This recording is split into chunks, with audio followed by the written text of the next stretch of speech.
Hello అండి, welcome to my channel Padmini cook book. ఇవాళ నేను దీపావళికి స్పెషల్గా చేసుకునే మైసూర్ పాక్ రెసిపీని చూపిస్తున్నానండి. మనకి బయట స్వీట్ షాప్లో కన్నా కూడా చాలా టేస్టీగా వస్తుంది ఇంట్లోనే. అలాగే ఒక కేజీ కొలత, అంటే కేజీకి ఎన్ని మైసూర్ పాక్ అయితే వస్తాయో దాన్ని నేను కప్పు కొలతతో చాలా పర్ఫెక్ట్గా చూపిస్తున్నాను. యాజ్ ఇట్ ఈజ్ ఇలాగే చేసుకుని చూడండి, చాలా బాగా వస్తాయి మీకు కూడా.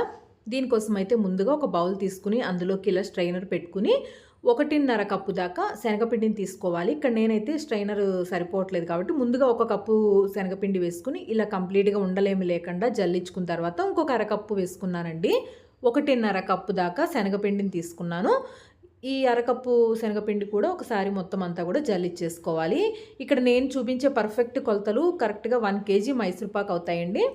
ఇలా పిండిని జల్లించుకున్న తర్వాత పక్కకు పెట్టేసుకుని ఈ తర్వాత ఇక్కడ ఒక నాన్ స్టిక్ ప్యాన్ తీసుకోవాలి. చూసారు కదా, అడుగు మందంగా ఉండాలి, అలాగే ఇలా కొద్దిగా వెడల్పుగా ఉండి ఒక హ్యాండిల్ ఉండేదైతే మీకు పట్టుకోవడానికి ఈజీగా ఉంటుంది.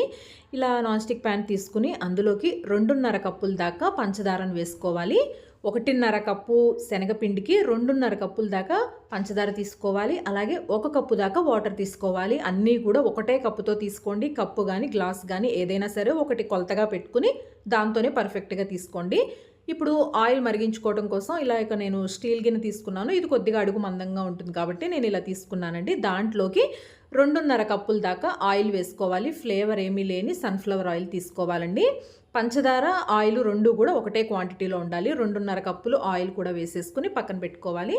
తర్వాత మనం మైసూర్ పాక్ తీసుకోవటానికి ఇలా నేనైతే కేక్ టిన్ యూస్ చేస్తాం కదా, స్క్వేర్ షేప్ తీసుకున్నాను. మీరు రౌండ్గా ఉండేదైనా తీసుకోవచ్చు, లేదంటే కొద్దిగా మందంగా ఉండే ఏదైనా గిన్నె అయినా తీసుకోవచ్చు అండి. దానికి ఇలా ఆయిల్ని ముందుగానే అప్లై చేసేసుకుని పక్కన పెట్టుకోవాలి.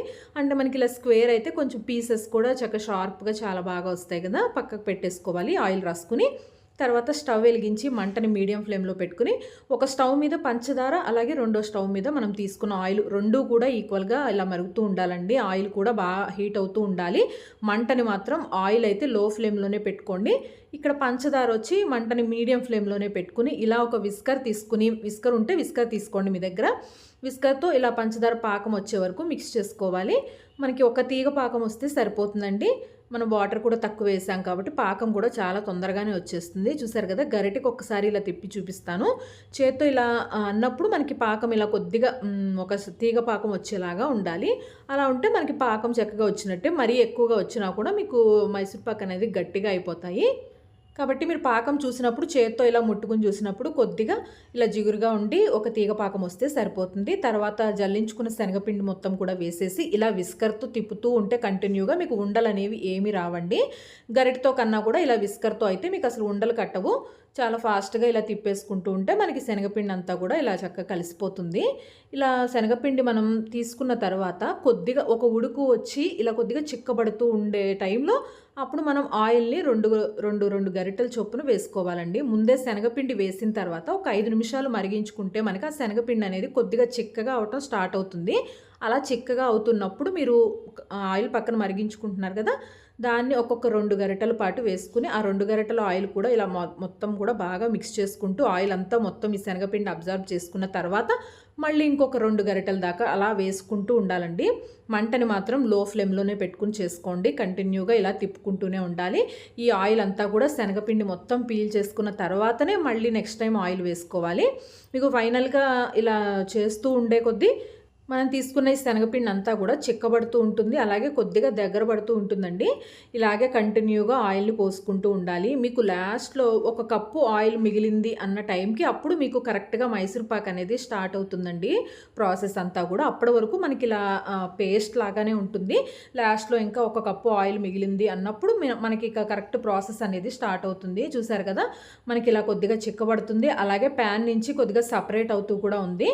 ఇలాగే కంటిన్యూగా తిప్పుకుంటూ ఆయిల్ కొద్దిగా వేసుకుంటూ ఉండాలి. ఆయిల్ మాత్రం స్టవ్ ఆఫ్ చేయొద్దండి, కంటిన్యూగా అలా హీట్ అవుతూనే ఉండాలి. అలా వేడివేడిగా ఉన్న ఆయిల్ వేసుకుంటేనే మనకి మైసూర్ పాక్ కరెక్ట్గా వస్తుంది. చూసారు కదా, ఈ స్టేజ్ వచ్చే వరకు మనకి మైసూర్ పాక్ చేసుకుంటూ ఉండాలి. ఇలా మధ్య మధ్యలో ఎయిర్ బబుల్స్ వస్తున్నాయి కదా, ఇలా వస్తే సరిపోతుందండి. ఇంతకు మించి ఎక్కువగా మీరు ఉంచేశారు అంటే కనుక మీకు బాగా గట్టిగా అయిపోతుంది మైసూర్ పాకు, అసలు సాఫ్ట్గా అనేది రాదు. అలా మీకు ఎయిర్ గ్యాప్స్ ఫామ్ అయిపోయినప్పుడు వెంటనే ప్లేట్లోకి తీసేసుకోవాలి. ముందుగా ఆయిల్ రాసి పెట్టుకున్నాం కదా, ఆ గిన్నెలోకి తీసేసుకుని ఇలా కొద్దిగా పైన అంతా లెవెల్ చేసుకోవాలి.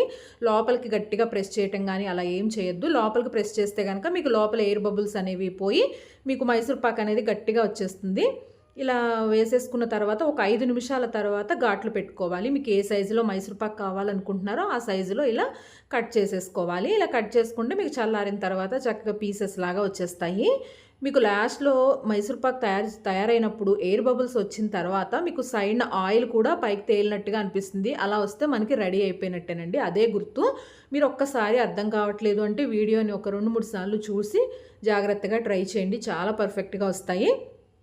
ఇలా పీసెస్ లాగా కట్ చేసేసుకున్న ఘాట్లు పెట్టుకున్న తర్వాత కంప్లీట్గా చల్లారాలి. మనకు అస్సలు వేడి అనేది ఉండకూడదండి. ఇది చల్లారడానికి ఈజీగా 5-6 గంటలు అయితే పడుతుందండి. చాలా వేడిగా ఉంటుంది కదా, కాబట్టి చల్లారడానికి కూడా చాలా ఎక్కువ టైం పడుతుంది. బాగా చల్లారిన తర్వాత ఇలా ఒక ప్లేట్లోకి తీసేసుకోవాలి. పీసెస్ అన్నీ కూడా చాలా ఈజీగానే వచ్చేస్తాయి. మనం ప్రాసెస్ అనేది కరెక్ట్గా చేస్తే మీకు పీసెస్ అనేది ఎక్కడా అతుక్కోకుండా చాలా ఈజీగా వచ్చేస్తాయి. చూసారు కదా, మైసూర్పాక్ చూస్తేనే లోపలంతా కూడా మంచి కలరు. అలాగే బయట మనకి స్వీట్ షాప్లో ఉన్నట్టుగానే అటు ఇటు కొద్దిగా వైట్ కలర్లో వచ్చి లోపల బాగా మంచి కలర్తో వచ్చింది కదా. మీకు ఆయిల్ కూడా ఎక్కడ ఎక్కువ అన్నట్టుగా ఏమనిపించదు. అలాగే స్వీట్ కూడా బాగా ఓవర్గా ఉంది, మనం తినలేము అన్నట్టుగా కూడా ఉండదండి. పంచదార కానీ ఆయిల్ కానీ నేను చెప్పినట్టుగా తీసుకోండి. మీకు స్వీట్నెస్ కానీ అలాగే ఆయిల్ కూడా బాగా అంటే వెగటిగా అనిపించడం కానీ ఇలా ఏమీ ఉండదు. స్వీట్ కూడా కరెక్ట్గా సరిపోతుంది. చాలా బాగుంటుందండి. పర్ఫెక్ట్ కొలతలండి 1 కేజీ మైసూర్ పాక్ కోసం. ఖచ్చితంగా ఈ పండక్కి మీరు కూడా ట్రై చేయండి. పండక్కనే కాదు, ఇంట్లో మనకి ఎప్పుడు స్వీట్ తినాలనిపించినా కూడా బయట తెచ్చుకోకుండా ఇలా ఒకసారి ఇంట్లోనే ట్రై చేసేయండి. మీకు పీస్ కూడా చూపించాను కదా ఎంత మెత్తగా ఉన్నాయో. ట్రై చేసి ఎలా వచ్చిందో కమెంట్ చేయండి.